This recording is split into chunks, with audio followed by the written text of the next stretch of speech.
Good afternoon. My name is Christopher Swope, and I'm the managing editor of CityScope. We're an online magazine covering urban innovations in cities around the world. You can find us online at cityscope.org. And I have the pleasure of introducing today's first inspirational talk. It's by Kent Larson from the Massachusetts Institute of Technology. And there aren't many places in the world where you can actually see the future, but MIT is one of them. And Kent is a big part of the work that is happening there on the future of cities.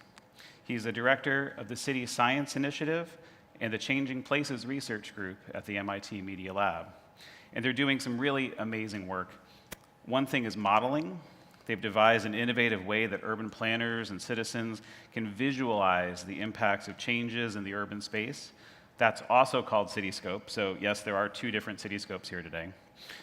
And Kent's groups are really thinking through what it means that so many cities around the world are growing so fast, that billions of people will become city dwellers in the next 50 years. So they're working on very concrete solutions to the challenges of housing, transportation, in tomorrow's megacities. Before Kent comes on, I need to remind you that you can ask questions at the end of the session. Use the Ask and Vote feature within the Smart Cities Expo app. There's also microphones here. You can do it the old-fashioned way as well. And now, please join me in welcoming Kent Larson.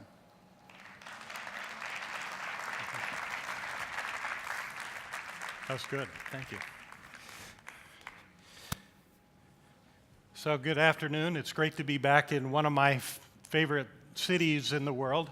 I'm going to give you an update of some of the work that we're doing at the MIT Media Lab. How many of you know what the MIT Media Lab is?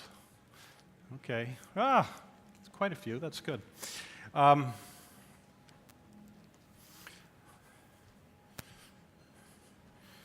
right. I'm going to start with a brief history of cities.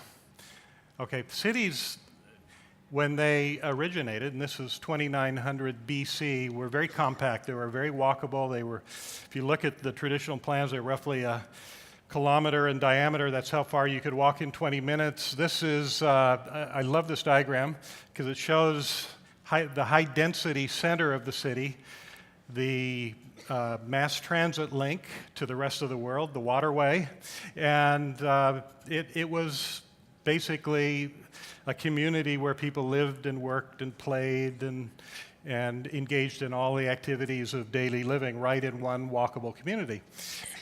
This is a pattern that persisted for literally several thousand years. This is Paris, same diagram, medieval Paris. And as these cities began to grow, they were in effect a network of neighborhoods. And I do believe cities, high-functioning cities, should be a network of healthy, high-functioning districts. And that's something that we got away from. Up until about 1880, you had this walkable pattern, but 1880, the trolleys started to extend the city out in linear ways. That persisted for about 40 years. 1920, cars started to take over. Everything got filled in an increasingly low-density, auto-centric way, and this is the pattern that we ended up with, which has basically persisted through today. And even in China, you have the same pattern, separated functions, dependent on the automobile. This is not suburban sprawl, but tower sprawl, but the same basic pattern. And this is the experience most people have in these large, growing cities right now. This is a video I took on a trip to Beijing, and you see this green and yellow. It's a very good day in Beijing. There's no red. On a bad day, there's red. But things are changing. There's societal trends that are impacting cities. First of all, 90% of the population growth from here on out will take place in cities. And that's profound. We have to really think about cities. Many Northern European cities in particular are realizing that cars kill innovation and that they kill density and human interaction. This was an article not long ago, 6 big European cities with plans to go car-free. I took that photograph in Amsterdam, And when I was there a year earlier, there were cars on that little street along the canal. Now they're off limits to cars.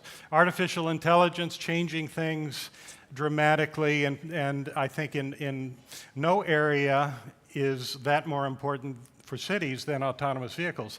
This is from the Singapore MIT Alliance, that little video students did for fun, showing all the different activities one can do in an autonomous vehicle. So this is happening very quickly.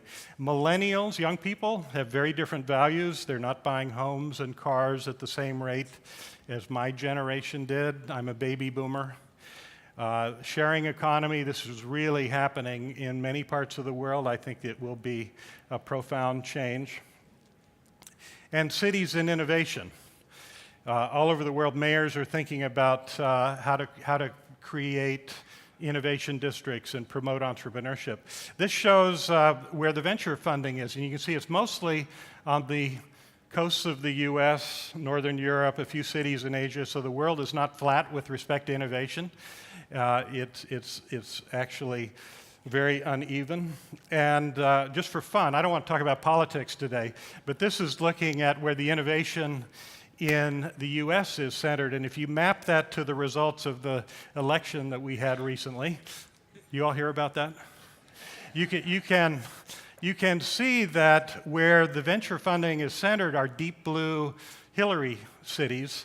And Hillary she lost the election in cities of less than 500,000 people. And I think our challenge is how to bring the same kind of innovation and create opportunities particularly to the smaller cities in the US. Like I said, many mayors are thinking about innovation districts. They typically don't have a clue what enables innovation and what you should have in an innovation district. We think these are the three key parameters: density, proximity, diversity.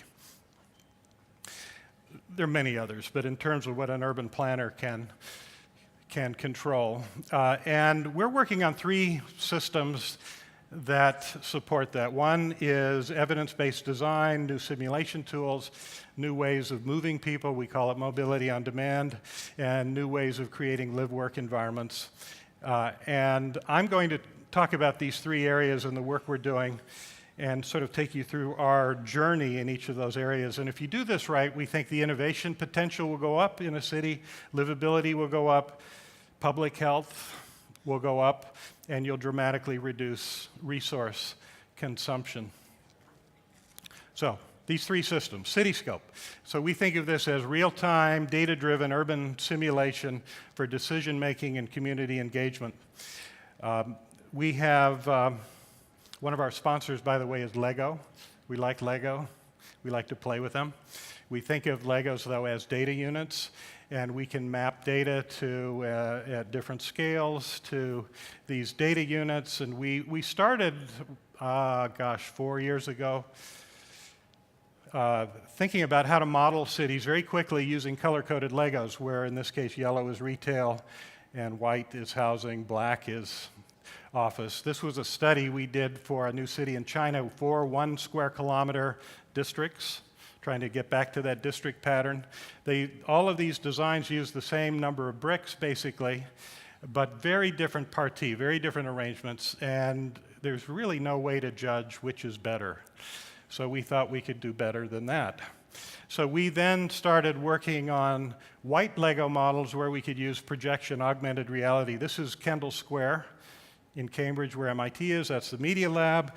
We could then project onto that land use. This shows yellow for housing, mobility modes. We can do simulations like solar radiation, wind flow. These are kind of the easy things to do because there are tools for that, but I'm more interested in less typical data visualization. So this is where all the money is flowing in Kendall Square, and if you see this yellow building right there, that's the Cambridge Innovation Center with 650 startups. So not surprisingly, that's the hot spot in Cambridge of venture funding. Where are young people active? This is a real-time Twitter feed, geolocated tweets. You see, sends a tweet, hashtag Citiscope. The Media Lab lights up because he was in the Media Lab. You can see his tweet, and we can then do things like develop a heat map of where tweets are sent as a proxy for where young people are active. So if you look at this, a lot of restaurants on 3rd Street. Media Lab is very bright. The Artificial Intelligence Lab is really bright. This is the U.S. Government Center for Transportation. You get my point. So we're playing with other tools like, we call this a view cube. You can fly over a physical model and have it's like flying a drone over a physical model, get a view of a virtual model. But then we realized it was too static, too hard to change. So we then started creating these little optically tagged Lego modules. Each one is a database. You can map really anything to each of those pieces, and you can move them very quickly. So just for fun, we took Barcelona. I like the plan in Barcelona. We're working on Andorra. Just north of here, it's another Catalan area. So we abstracted Barcelona. So we took 16 blocks and divided each block into 16 pieces. Each one of those pieces is a database, so you can map different functions to that. And then we can do simulations. Like in this case, we're looking at where the young people are, the millennials in blue, mid-career people in yellow, senior executives in red. And what we're doing now is moving micro-housing and affordable housing from the cheap part of the city up to the top, down into the center of the city, and you can visually get a sense of how these 3 different types of people, categorized by age, are mixing. And we think if you can get that kind of diversity of people mixing at sufficient densities in the right places, you encourage an exchange of ideas. Now, we've been working on these tools for the last few months. So this is an update. I've never shown this publicly. But here, as you move these pieces, you can see this radar plot, and density and diversity is changing in real time as the pieces are moved. And we think these kind of metrics are so critical to think about designing cities. So we took Harvard Square and Kendall Square, where Harvard University and MIT is, and we mapped them nightlife density. So where MIT is terrible in terms of nightlife density. It's pretty good at Harvard Square. Just the opposite for employment density. We can look at these kind of parameters and try to optimize the city. Now here, this shows moving 2 different pieces. RS is residential small. Those are micro units. And you can get a visual sense of how the city will change as, in that case, you dynamically tune the density. The buildings get higher for that particular type. And here you can see the mix of the blue, yellow, and red people. So these are all tools we're experimenting with, and actually visual sense of where the population is. In this case, it's segregated, so all the rich people are in one area and all the young, less affluent people are in other areas, not the optimal way to design a city.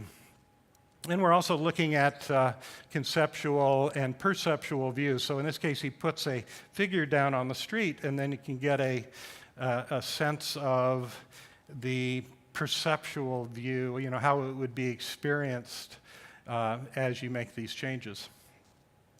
This is fun. Look closely. So this is a digital virtual mirror, and it actually looks like a mirror, but that's shifting computationally, tracking the eye of the person holding a camera there.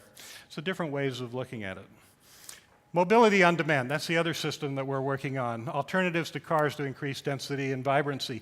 These are all the modes that we've been thinking about within that 1 square kilometer district. The most important mode by far is walking. You can have shared bikes, on-demand shuttles. These little boxes in red are the vehicles we've worked on. I'll take you through some of our thinking with respect to these types of mobility modes. So some years ago, we worked on the city car. We got a lot of press for this. It had 4 innovations. It had robot wheels, 1, drive motor, steering, braking, suspension in each wheel. 2, it's drive-by-wire like a modern airliner. Get rid of useless things like engine and transmission, so the chassis is unencumbered. You can fold it, number 3, so it occupies very little space, and the front door opens. You step directly out on the curb.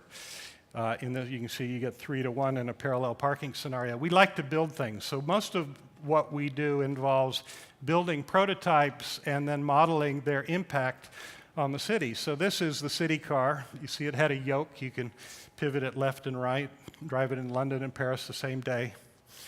And When we finished that, and we launched it in Brussels at the EU headquarters, and Barroso presented that, we were finished with that project. We then started thinking about autonomy, realizing if you have these city cars that are autonomous interacting with pedestrians in a central city, the vehicle needs to communicate its intention to the pedestrian. There's no human to make eye contact with. So we started thinking about how the vehicle could communicate in a fairly natural way. Then about that time, I realized it still was a car, and I wanted to get rid of the damn cars in cities. That's now our mission, not to design a better car, but to get rid of cars. Bike sharing programs were taking off like crazy around that time. Now it's even exploded more than this, particularly in China. It's amazing what's happening in China with bike sharing programs. So we decided to design a little three-wheel vehicle that would democratize access to bike lanes, so more than just young men would use bike lanes. So this was three wheels, it was stable, you could use it if you were disabled or elderly or wanted to be protected from the rain. And that was fine, except it still was not combining the three features that I think are critical for personal mobility systems, which is autonomy plus vehicle sharing plus electric drive. Now, around that time, this was a couple of years ago, the cost of the sensing and processing for autonomy was declining at a dramatic rate. These are MIT projects that went from $100,000 to now what we're doing for about $500. Car companies are up here. They're thinking about full autonomy driving in all conditions. That's maybe 8 years away. We decided to focus on driving in bike lanes because we can do that today. We launched our new, what we call Persuasive Electric Vehicle at the Consumer Electronics Show last January. We made it look very gentle, almost like a baby buggy, because it would interact with people in a way that wasn't frightening and scary. The features of this was it's bike-like, not car-like. It's legal in bike lanes, not roads.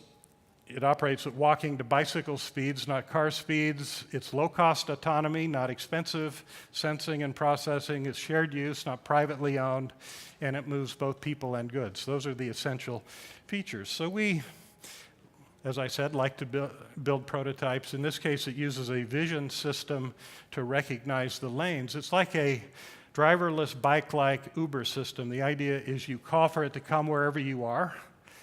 You can then get on it and drive it to your destination and just get off wherever you want, and it goes on its way to pick somebody else up. Or you design the fleet to serve people at peak hour, and off peak, then it can move goods. We prototyped this just north of here in Andorra. What was it? Last month, I guess it was. And so here is in one of the plazas in Andorra. We had many of the ministers there. It was really quite fun. We also showed how, in this case, a couple could go for a stroll and the vehicle just follows them like a puppy dog. And so moving people that's really key, but also moving goods is critical. Amazon had this, I think, silly idea about delivering packages with drones. I mean, it's fine in rural areas, but it will never happen in cities. Drones are really quite scary. So then we thought, well, the transformation in this case is from a people mover to a goods mover.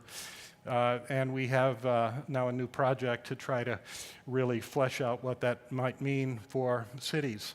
Now, back to Kendall Square where I work, everything in red here is a parking lot. I mean, it's amazing how much land is wasted to parking. It's a complete waste of a very scarce resource. So if you're thinking about resources in cities, energy is one, land is another, buildings are another. You have to think about resources quite broadly. So we modeled what would happen with private cars. So the private cars, you need all this parking, but when you move towards shared vehicles, you can provide mobility with maybe a third fewer vehicles and get rid of half the parking. So everything that's now gone white from red can be used for housing or commercial uses. But the big advantage is when you go to shared autonomous vehicles, because then you can essentially get rid of all the parking and reduce the total trip time for the individual and serve the population with maybe a third fewer vehicles. So we, just for fun, took a parking lot in Kendall Square And we said, what would happen? Well, it now had 45 cars if we built a micro-housing apartment building at the legal height limit in Cambridge, and you could replace 45 cars with 528 people, housing for 528 people. So what do I mean by that? Let's talk about that a little bit. That's our CityHome project. Hyper-efficient housing to increase density and affordability. Affordability in many cities, the cities where young people most want to live and work, is becoming out of reach. And as a result, many of these cities are becoming bland and boring. By the way, this just shows San Jose and Millennial would have to make an additional $80,000 per year to afford an entry-level house in that city. This article about London becoming bland and boring because no young people and creative people can afford to live there anymore. So Mayor Bloomberg, former Mayor Bloomberg of New York, was advocating very small apartments, micro apartments, in this case a 300 square foot apartment, 29 meters, that I think was a terrible apartment. It had a pull-out sofa bed that you had to take the pillows off and change it every day, almost no storage. So we did a little experiment in our group. I said, let's make it 1/3 smaller, 200 square feet, but make it function as if it was 3 times bigger. That was the challenge to the students. So instead of a little double pull-out sofa bed, we had a queen-size bed. And by the way, I said, easy's not good enough. It has to be absolutely effortless and magical. And so in this case, we have automated transformation using hand gestures and touch sensors and voice and different things. So we have a office with a 6-foot desk, a dining room for 6 people, a living room for 6 people, a very small bathroom that opens up to a large bathroom for getting ready for a party, or if you are wheelchair bound, the kitchen counter doubles in size. And we put this out on the web. We got about 1 million views in the first couple of weeks. IKEA joined the group, and we got some other funding. And we decided then and we had developers call us from all over the world, so we said, well, this is a big idea. We need to launch a company. No company makes these solutions. Developers can't do this if they want to. So we launched this little company, and we took a subset of those ideas, and now we're making commercial products. In this case, this young woman wakes up, her bed just goes away. She doesn't even have to make it.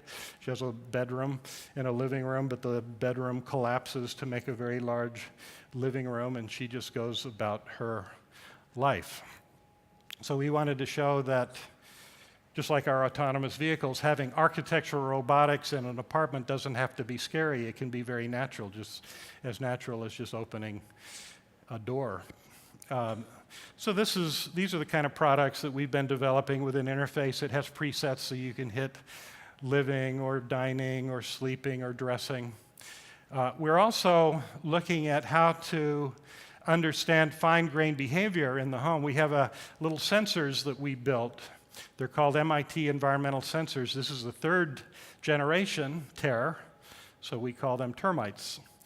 And in this case, we can sprinkle these little sensors around an environment, and they're just using here a tablet to recognize what the sensor data flowing from that sensor is.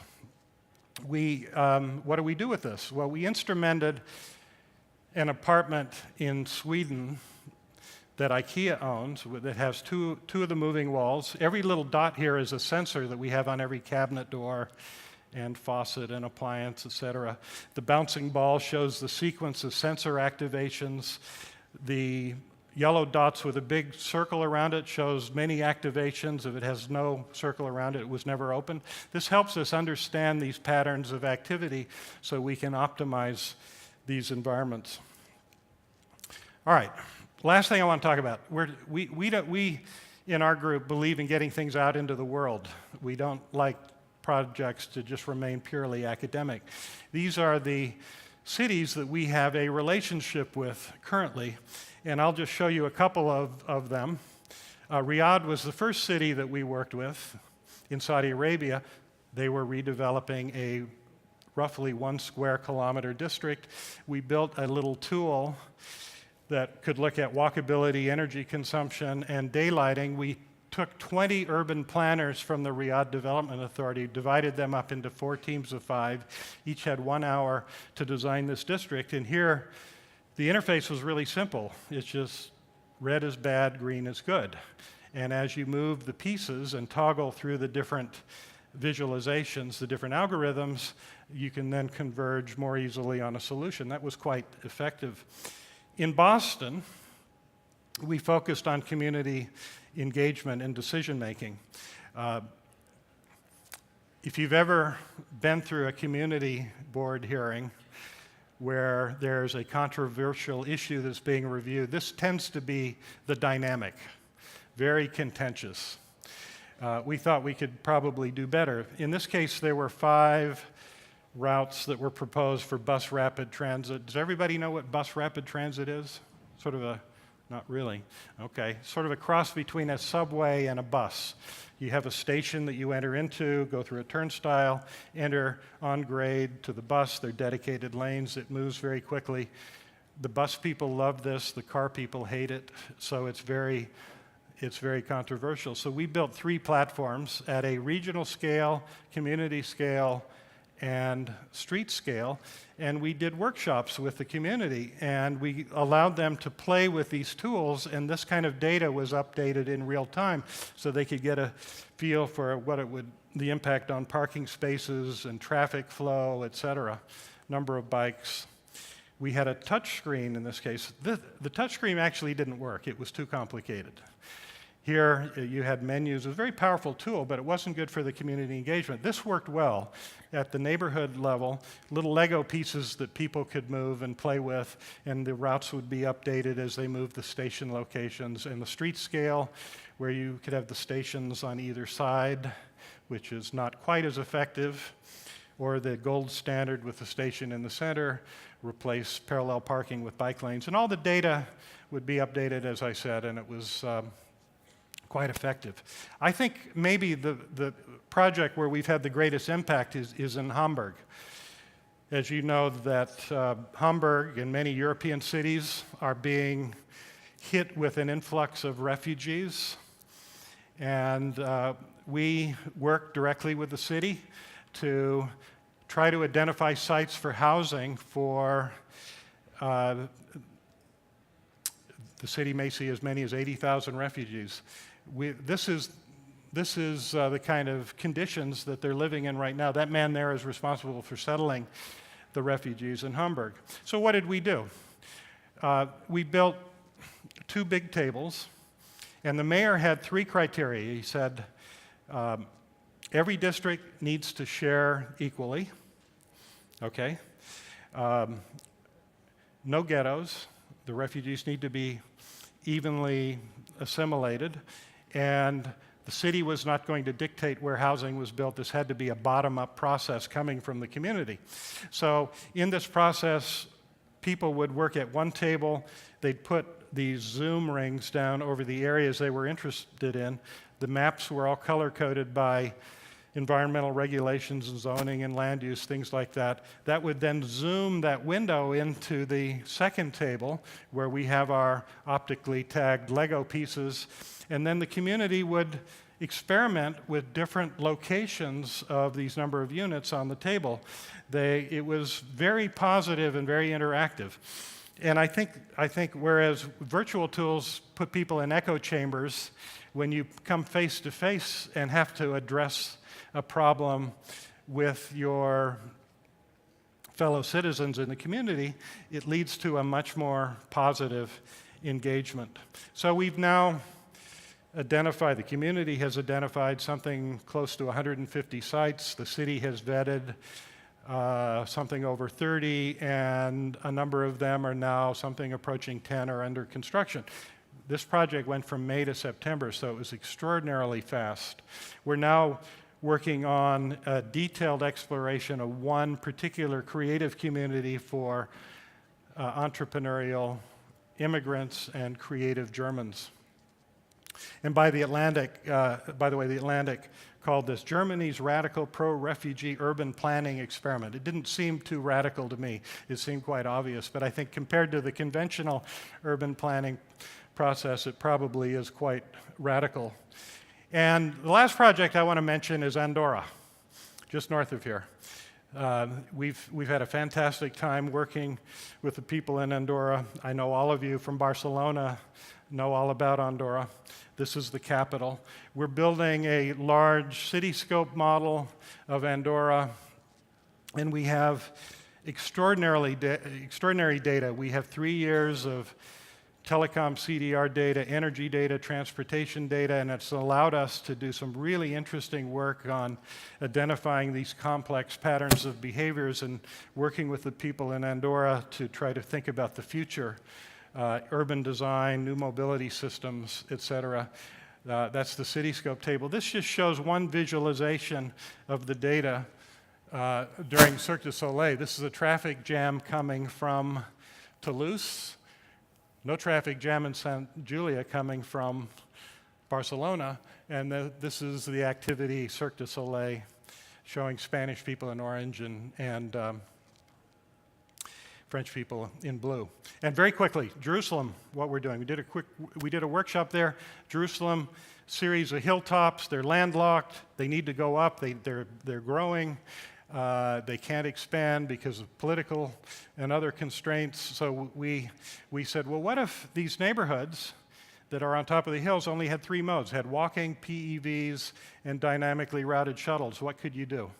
Well, you could get rid of curbs, wide streets, parallel parking. If you added our PEVs and shuttles, you could expand the people space and increase the density and basically have the good without the bad. Okay? So, anyway, I do a lot of these talks. I go to a lot of conferences. They have names like Smart City and Green City and Eco City and things like that.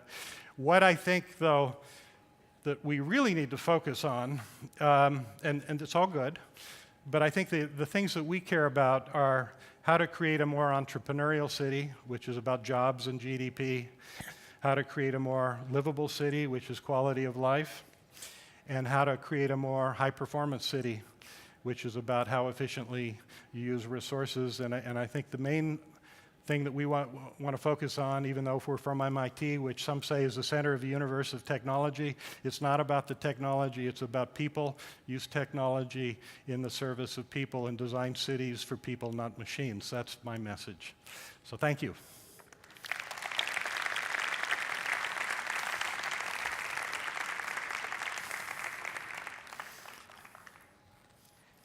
We just have a couple of minutes for questions here. So if you did want to ask a question, just come right up to the microphone. And I'm so delighted to see that Legos can be so useful because I have so many of them in my basement. You know, we had some kids in the other day, and we also found out children like to play with Legos, not just graduate students. That has been known to be a fact. Yeah. And actually, on that point, if I'm a mayor, how do I get one of those? Well, you know, it's tough right now because we're in research mode, so we have to have a research relationship with a city, and it's hard to put all that together. Mm-hmm. You know, we need a local liaison, we need a defined project, we have to engage with leadership, we need funding. Our aspiration, though, is to eventually put this out into the world as an open source set of tools and let cities everywhere make use of it. Yeah, we're not quite there yet. It really could change the dynamic of those planning meetings that you talked about where it kind of gives you a way to get past no. Right. I'm not sure, do we have anybody up at the microphones there? I've got one question about the housing. I was very interested in this sort of modular housing. And there's one assumption in that cities will grow up. But as some of your earlier slides showed, Los Angeles, others, there's a sort of auto-driven kind of urge for cities to grow out. Yeah. So I guess my question is, how do we get to that? Will the market get us there through demand for smaller spaces, or do we need regulation to get us there, or some mix of the two? Well, I think you need both. You actually, I think, need 3 things. You need good public policy that creates the proper incentives. Mm-hmm. You need good design. And you need good technology. I think that you see the pressures right now to increase the density in cities because so many more young people want to move to the city. More retirees every year want to move to the cities. Mm-hmm. commuting is becoming very painful, and people want to live close to where they work. So there's a market pressure that I think will increase the density if we can get around the regulations. In most cases, zoning is an impediment. So it's not that so much that the city needs to do anything proactive. They need to get out of the way and free up the zoning laws to allow this to happen naturally. Developers in most of these cities would love to build this stuff if the regulations allowed it. Yeah. Do we have anyone at the microphones there? If not, I'll ask one last question, and that is the images of all these vehicles sort of meandering around the streets of Cambridge. Quite fascinating. You know, you go back 100 years and you look at pictures of cities, and we saw horses and buggies, and it's impossible to imagine what that world was like. Yeah. What are our streets going to look like 50 years from now? Are we going to just have sort of all these different vehicles sort of all over the place, or is it going to be more regulated in the sense of some cities are, as you said, cracking down on vehicles? I ran out of time, but I like to show this little video here. This is Amsterdam, and you can see in this video there are people, lots of people. There are bicycles, there are cars, there are the trams that go by. You have all of these modes sharing that space, and it works really well. You find this in many cities in Northern Europe. And I think this is more the future. It's more shared space. Ken, thank you so much. This is really great. Thank you. Thank you.